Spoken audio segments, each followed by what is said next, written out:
નમસ્કાર મિત્રો.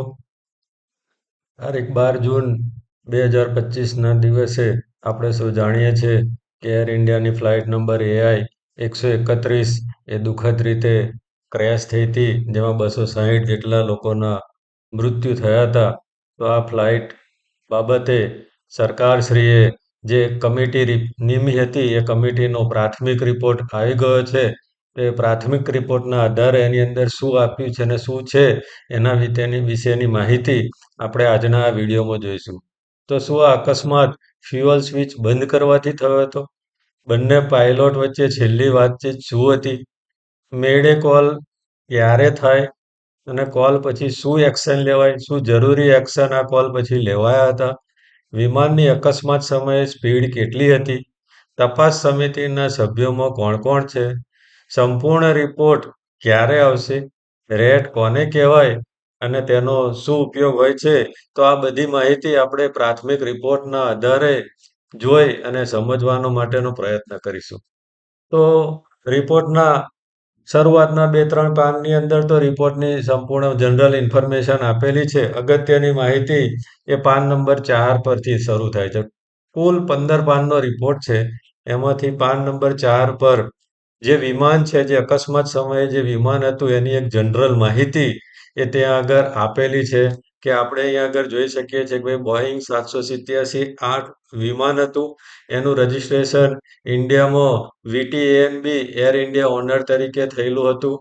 આ અકસ્માત દરમિયાન 230 પેસેન્જર્સ, 10 કેબિન ક્રૂ અને 2 ફ્લાઇટ ક્રૂ કે તો પાયલોટના ઓનબોર્ડ હતા. અને એમાંથી ફક્ત એક જ વ્યક્તિનો જીવ બચ્યો, બાકીના બધા જ મૃત્યુ પામ્યા છે. અકસ્માત સમયે ખૂબ જ દર્દનાક અને દુઃખદ ઘટના હતી. આ ફ્લાઇટ એ સરદાર વલ્લભભાઈ ઇન્ટરનેશનલ એરપોર્ટ પરથી ટેકઓફ થઈ અને લંડન જઈ રહેલું પેસેન્જર વિમાન હતું. ફ્લાઇટનો ટાઈમ એ ત્યાં આગળ 12 જૂન 2025ના દિવસે 1:39 ઇન્ડિયન સ્ટાન્ડર્ડ ટાઈમ અને 8:09 યુનિવર્સલ સ્ટાન્ડર્ડ ટાઈમ કે તો ગ્રીનિચ મીન ટાઈમ એ આ ફ્લાઇટની પ્રારંભિક માહિતી એ અહીંયા આગળ આ રિપોર્ટની અંદર પાન નંબર 4ની અંદર આપેલી છે. તો આ તપાસ સમિતિના સભ્યોએ જે રિપોર્ટ રજૂ કર્યો, એ રિપોર્ટ એ સમિતિ કયા રૂલ્સ પ્રમાણે બનાવી અને કોણે બનાવી? તો DGAAIBએ એમને મળેલી સત્તા કે rules number 11 (1) aircraft investigation of accidents and incidents rules 2017 પ્રમાણે એમણે ઉપરોક્ત તપાસ સમિતિની રચના કરી હતી, જેની અંદર mister Sanjay Kumar Singh investigator in charge છે, મિસ્ટર જસબીર સિંહ ચીફ ઇન્વેસ્ટિગેટર છે અને એમની સાથેના સહાયક સભ્યોની અંદર મિસ્ટર વિપિન વેનુ, મિસ્ટર વીરરાઘવન અને મિસ્ટર વૈષ્ણવ વિજયકુમાર એ સમિતિના સભ્યો છે. એમણે ઘણી બારીકાઈથી એનું નિરીક્ષણ કર્યું, ઘણા બધા લોકોને પર્સનલી મળ્યા, સ્થળની મુલાકાત લીધી અને એમણે આ જે પ્રાથમિક ઇન્વેસ્ટિગેશન્સ રિપોર્ટ આપેલો છે. આનો ફાઇનલ રિપોર્ટ આવતો હજુ બીજા 3 મહિના સુધીનો સમય લાગી શકે છે અને 3 મહિના પછી આનો ફાઇનલ રિપોર્ટ ત્યાં આગળ આવશે. તો આ જે વિમાન એ વિમાનના જે કોઈ પણ જનરલ ઇન્ફોર્મેશન જોતા એમાં એવું લાગે છે કે બધું બરાબર હતું. એનું મેન્ટેનન્સ બરાબર થઈ રહ્યું હતું કે એનું જે ARC દ્વારા જે લાયસન્સિંગ છે એ 22 મે 2025 ઇસ્યુ થયેલું, જે વેલિડ હતું 23 મે 2026 સુધી. એટલે અકસ્માતના લગભગ 20-22 દિવસ પહેલા જ એનું પ્રોપર ઇન્સ્પેક્શન થયેલું, જેના જે બંને એન્જિન છે એ એન્જિન આમ તો એની મેન્યુફેક્ચરિંગ ડેટ જે ડાબી બાજુનું એન્જિન છે એની 20 મે 2012 છે અને જમણી બાજુનું જે એન્જિન છે એની મેન્યુફેક્ચરિંગ ડેટ 21 જાન્યુઆરી 2013 છે. પણ બંને એન્જિન પ્રોપર સર્વિસ કર્યા પછી એક એન્જિન માર્ચ 2025ની અંદર અને બીજું એન્જિન મે 2025ની અંદર કહેતા કે આપણે જે લાસ્ટ ઇન્સ્પેક્શન કરાવ્યું એ પહેલાં બંનેને પ્રોપર મેન્ટેન કરી અને એને ત્યાં આગળ ઇન્સ્ટોલ કરવામાં આવ્યા હતા. તો વિમાનની અંદર પ્રાથમિક તપાસની અંદર જે એરક્રાફ્ટની ઇન્ફોર્મેશન છે, એમનું સર્વિસ મેન્ટેનન્સ એ બરાબર છે એવું એ તપાસ સમિતિના રિપોર્ટ મુજબ જાણવા મળ્યું છે. આ જે ફોટોગ્રાફ્સ છે, એ ફોટોગ્રાફ્સ પણ તપાસ સમિતિ એમના રિપોર્ટની અંદર જે આપેલા છે એ અસલ ફોટોગ્રાફ્સ જ અહીં આગળ માહિતી માટે લીધેલા છે. તો એ બદલ તપાસ સમિતિનો પણ ખૂબ ખૂબ આભાર. તો આ જે માહિતી કે ભાઈ જે અકસ્માત સમયે જે ઘટના ઘટી એ વખતે ભાઈ એરપોર્ટ રનવે અને જે જગ્યાએ આ વિમાનનો અકસ્માત થયો એ જગ્યાના ત્યાં આગળ ફોટોગ્રાફ્સ આપેલા છે જે પાન નંબર 7 ઉપર આપેલા છે. આગળ જતા એ પાન નંબર 8 ની અંદર વધારે વિસ્તૃત માહિતી કે ભાઈ કઈ જગ્યાએ આ જે પ્લેન છે એ શરૂઆતની અંદર લગભગ 300 ફૂટની ઊંચાઈએ એક ઝાડ સાથે અથડાય અને પછી આપણે જાણીએ છીએ કે ભાઈ મેડિકલ કોલેજ કઈ બીજે મેડિકલ કોલેજની હોસ્ટેલ્સ એ હોસ્ટેલ્સના ત્યાં આગળ ભાગ પર જઈ અને ટીચર હતું અથડાયું હતું તે અથડામણ વખતના જે ફોટોગ્રાફ્સ છે એ ફોટોગ્રાફ્સ અહીંયા આગળ રિપોર્ટ નંબર પાન નંબર 8 ની અંદર આપેલા છે. અથડામણ વખતે શું સ્થિતિ હતી, કયો ભાગ એ અહીંયા આગળ બિલ્ડિંગને A B C D E F થી નામાંકિત કરેલી છે. તો એ કઈ જગ્યાએ કઈ બિલ્ડિંગમાં કયો ભાગ પડ્યો હતો અને કયો ભાગનું અથડામણ થયું હતું એના વિશેની વિસ્તૃત માહિતી આ પાન નંબર 8 ઉપર આપેલી છે. પાન નંબર 9 ની અંદર જે વિમાનની અંદર આપણે સૌ જાણીએ છીએ કે બે એન્જિન હોય છે. એક જમણી બાજુનું એન્જિન હોય છે અને એક ડાબી બાજુનું એન્જિન હોય છે. અકસ્માત સમયે કોઈ સમયે એક એન્જિન ફેલ થઈ જાય તો બીજું એન્જિન કામમાં લાગે. તો અકસ્માત સ્થળેથી બંને એન્જિન મળ્યા છે. બંને એન્જિનના ફોટોગ્રાફ્સ પણ અહીં આગળ મૂકેલા છે. બે આ ફિગરની અંદર જમણી બાજુનું એન્જિન ફિગર નંબર 6 માં બતાવેલું છે અને ફિગર નંબર 8 ની અંદર ડાબી બાજુનું એન્જિન જે મળેલું છે એ અકસ્માત પછીની એક હાલતની અંદર મળેલું છે. સાથે સાથે વિમાનનું જે જમણી બાજુની પાંખ એ પણ એ અકસ્માત સ્થળેથી જે ફોટોગ્રાફ લીધેલો હતો એ મળેલો છે. લેન્ડિંગ ગિયર્સ કહેતા વિમાન જ્યારે આપણે ટેકઓફ પછી લેન્ડ કરતી વખતે જે લેન્ડિંગ ગિયર્સ અને પણ તૂટેલા ફૂટેલા અવશેષો ત્યાં આગળથી એ વિમાનના અકસ્માત સ્થળેથી મળ્યા છે. તેના ફોટોગ્રાફ્સ અને એની વિસ્તૃત માહિતી પાન નંબર 9 ઉપર આપવામાં આવેલી છે. વિમાનના અન્ય ભાગો પણ એ જગ્યાએથી રિકવર કરવામાં આવેલા હતા. ભાઈ એર ઇનલેટ યુનિટ્સ કે ભાઈ હવા જ્યાં આગળ જે રીતે વિમાનની અંદર જતી હોય ત્યાંની ઇનલેટ્સ યુનિટ્સ, એનું ફ્લેપ હેન્ડલ લીવર્સ, એના જે કોકપિટ્સના અગત્યના ભાગ જેને લેન્ડિંગ ગિયર્સ કહેવામાં આવે છે અને થર્સ્ટ ગિયર્સ કહેવામાં આવે છે એ લીવર્સ પણ અકસ્માત સ્થળેથી મેળવવામાં આવેલા હતા. એના ફોટોગ્રાફ જે લેન્ડિંગ ગિયર્સ કારણ કે વિમાન ટેકઓફ થઈ જાય એટલે ત્યાં આગળ એના વ્હીલ છે લેન્ડિંગ ગિયર્સ બંધ થાય એટલે વ્હીલ્સ આપણે જોયા છે તમે કોઈ વિમાનનું ટેકઓફ જોયું તો જે પૈડા છે એ પૈડા પાછા વિમાનની અંદર જતા રહે એટલે વિમાનના ટેકઓફ થયા પછી એ વિમાનના પૈડા પણ અંદર જઈ ચૂક્યા હતા જે વખતે અકસ્માત થયો એ માહિતી એ લેન્ડિંગ ગિયર્સના મોડ્યુલ્સ પરથી મળેલી છે. હવે ખૂબ અગત્યની માહિતી કારણ કે તપાસ સમિતિના પ્રારંભિક રિપોર્ટ્સમાં એવી માહિતી મળી છે કે ભાઈ વિમાનના જે બંને એન્જિન ખરા એ બંને એન્જિનને ફ્યુઅલ સપ્લાય મળતો બંધ થઈ ગયો હતો. કહેતા એની અંદર વિમાનની અંદર જે આપણે એવિએશન ગ્રેડનું જે પેટ્રોલ હોય છે એનો સપ્લાય એન્જિનને મળતો બંધ થઈ ગયો. એના લીધે થઈ અને એક જ સેકન્ડ્સની અંદર વારાફરતી ડાબી બાજુનું ને જમણી બાજુનું જે એન્જિન છે એ એન્જિન ફેલ થયું ક્યાં તો બંધ થઈ ગયું. તો આ જે ફ્યુઅલ સ્વિચ જે છે કારણ કે આની અંદર અગત્યની વસ્તુ છે કે શું પાયલોટે ભૂલથી એ ફ્યુઅલ સ્વિચ કારણ કે કોકપીટ રેકોર્ડર્સની અંદર જેને આપણે બ્લેક બોક્સ કહે છે એની અંદર પાયલોટ દ્વારા એક પાયલોટ્સ બીજા પાયલોટ્સને પૂછે છે રેકોર્ડિંગ પ્રમાણે કે ભાઈ શું તમે ફ્યુઅલની સ્વિચ જે અહીંયા આગળ ઇમેજની અંદર આ બતાવવામાં આવેલું છે બે સ્વિચ એમાંની કોઈ સ્વિચ તમે બંધ કરી છે?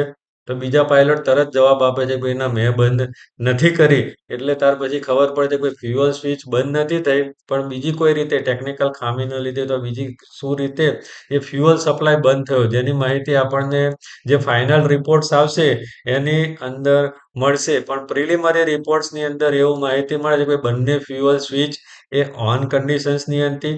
થર્ડ લીવર્સ કહેતા કે ભાઈ વિમાનને જે ધક્કો આપી અને ઊંચાઈ આપે છે લીવર પણ ઓન કન્ડિશનમાં હતા મતલબ કે ભાઈ પાયલોટ દ્વારા કોઈ પણ ભૂલ થઈ હોય એવી માહિતી એ પ્રાથમિક રિપોર્ટની અંદર મળતી નથી. કારણ કે બંને પાયલોટ્સ જે છે એ ખૂબ અનુભવી હતા. આપણે ઘણા બધા રિપોર્ટ્સની અંદર જોયું હશે કે ભાઈ જે મેન પાયલોટ્સ હતા એ ત્યાં આગળ લગભગ 8,600 કલાકનો અનુભવ ધરાવતા હતા અને કો પાયલોટ્સ લગભગ 1,128 કલાકનો અનુભવ કરતા હતા. છેલ્લા 180 દિવસની અંદર મેન પાયલોટ્સે 262 કલાક જેટલું ફ્લાઇંગ કરેલું, કો પાયલોટ્સ 233 કલાક. છેલ્લા 30 દિવસની અંદર મેઇન પાયલટ લગભગ 57 કલાક, કો પાયલોટે 66 કલાકનો ફ્લાઇંગ એક્સપિરિયન્સ છે. છેલ્લા વીકની અંદર પાયલટ્સે 7 કલાક ને 12 મિનિટ્સ, જ્યારે કો પાયલોટ્સે 6 કલાક ને 10 મિનિટ્સનું ફ્લાઇંગ કરેલું છે. તો એ બંને પાયલોટ્સ એ ખૂબ જ અનુભવી પાયલોટ્સ હતા. તો બાબતેની ઇન્ફોર્મેશન એ રિપોર્ટના પાન નંબર 11 ની અંદર આપવામાં આવી છે.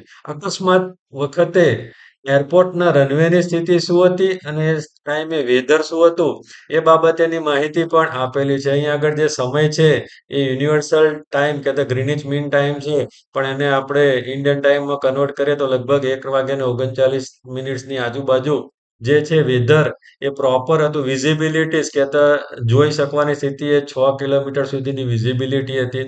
તાપમાન લગભગ 37 થી 38 ડિગ્રી સેન્ટીગ્રેડ્સની આજુબાજુ હતું. રનવે પણ પ્રોપર કન્ડિશન્સમાં હતો. એની કોઈ બીજી કોઈ તકલીફ નથી એવી માહિતી. કે રનવે એ 3,500 લગભગ 3.5 કિલોમીટરનો રનવે છે, જેને 45 મીટર પહોળો છે.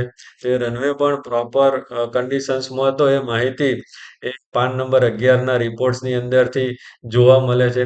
હવે વિમાન જ્યારે પણ ટેક ઓફ કરતું હોય અથવા જ્યારે પણ એ ઉડી રહ્યું છે અને લેન્ડિંગ કરે છે એ દરમિયાન એ કોન્સ્ટન્ટલી એર ટ્રાફિક કંટ્રોલર્સ કહેતા એટીસીને સાથે કોમ્યુનિકેશન્સ કરતો હોય છે.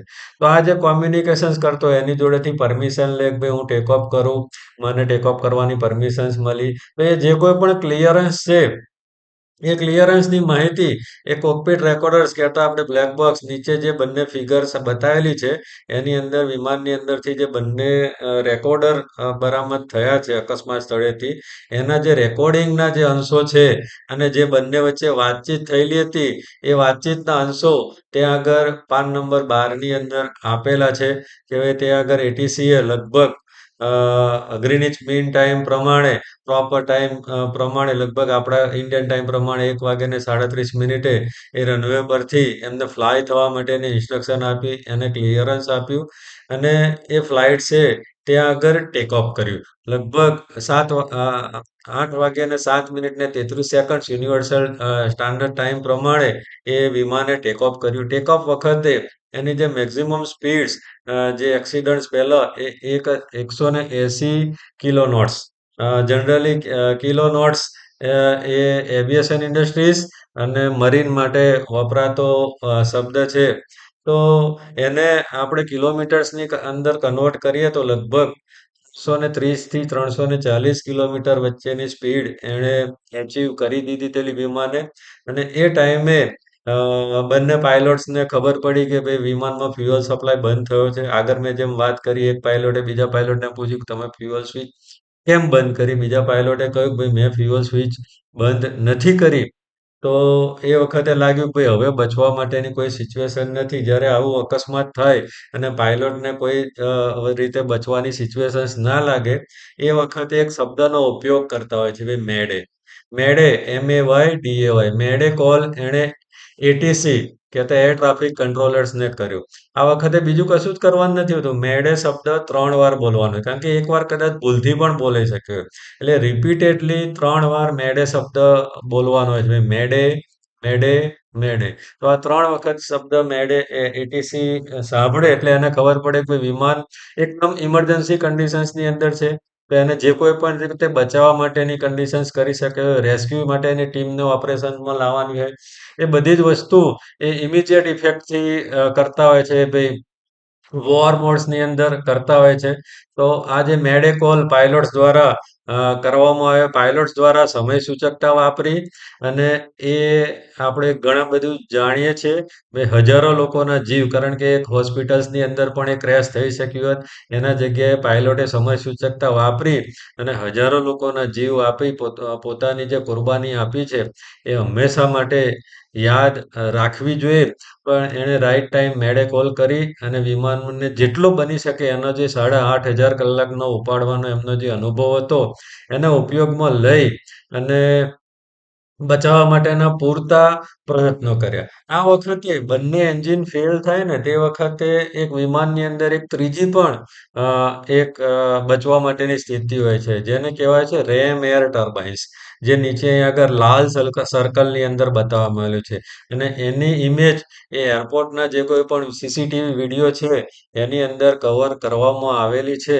તો એરપોર્ટના સીસીટીવી વિડીયો પ્રમાણે એ રેમ એર ટર્બાઇન્સ એ ખુલ્યું હતું. એ ઓટોમેટિક સિસ્ટમ છે. જ્યારે બંને એન્જિન ફેલ થાય તો વિમાનની અંદર એ જે વીજળી અથવા લાઇટ બંધ થઈ જાય એ વખતે રેમ એર ટર્બાઇન્સ કહેતા આપણે નાની પવનચક્કી કહી શકીએ. આપણે તમે દરિયા કિનારા વિસ્તારો અથવા જ્યાં આગળ વધારે પવન હોય ત્યાં તમે જોયા છે કોઈ વિન્ડ મિલ્સ, પવનચક્કી, તે પવનચક્કી દ્વારા વીજળી ઉત્પન્ન થાય. તો આ રીતે ફ્લાઇટ્સની અંદર પણ રેમ એર ટર્બાઇન દ્વારા વીજળી ઉત્પન્ન કરી અને ફ્લાઇટ્સને થોડો ટાઈમ્સ માટે એને એન્જિન બંધ થાય તો પણ એને સપ્લાય આપી અને પ્રોપર લેન્ડિંગની કોશિશ કરવામાં આવી હતી. આ ઓટોમેટિક સિસ્ટમ દરમિયાન રેમ એર ટર્બાઇન પણ ખુલી ચૂક્યું હતું, પણ વિમાને એટલી ઊંચાઈ નથી હાસિલ કરી કે એ દ્વારા કંઈક બચાવ થઈ શકે અને દુર્ભાગ્યવશ એ વિમાન ક્રેશ થયું. તો રેમ એર ટર્બાઇન્સની જે ફોટોગ્રાફ સીસીટીવી ઇમેજ પરથી એ પણ પાન નંબર 14 પરથી આપેલા છે.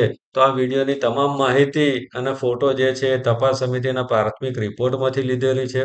આ વિડીયો ફક્ત માહિતી માટે જ બનાવવામાં આવ્યો છે. રિપોર્ટ બનાવનાર તમામ સભ્યો અને સરકારી ઓથોરિટીઓને આ માહિતી આપવા બદલ એ ખૂબ ખૂબ આભાર વ્યક્ત કરવામાં આવે છે. આશા રાખીએ કે આ વિડીયો દ્વારા તમને સમજ પડી હશે કે ભાઈ આ માહિતી એ ફ્યુઅલ સપ્લાય દ્વારા થયેલો એક અકસ્માત છે, જેમાં કોઈ માનવીય ભૂલ નથી, પણ મશીન દ્વારા ભૂલ થયેલી છે એવું પ્રાથમિક રિપોર્ટની અંદર મળેલું છે. તે ફાઇનલ રિપોર્ટ્સ કે અંદાજિત 3-1 મહિનાની અંદર આવવો જોઈએ. તો તે વખતે આપણને વધારે વિસ્તૃત માહિતી મળશે કે ભાઈ આ વખતે શું થયું હતું ને ખરેખર એ વખતે શું થયું હતું. જય હિન્દ, જય માતાજી.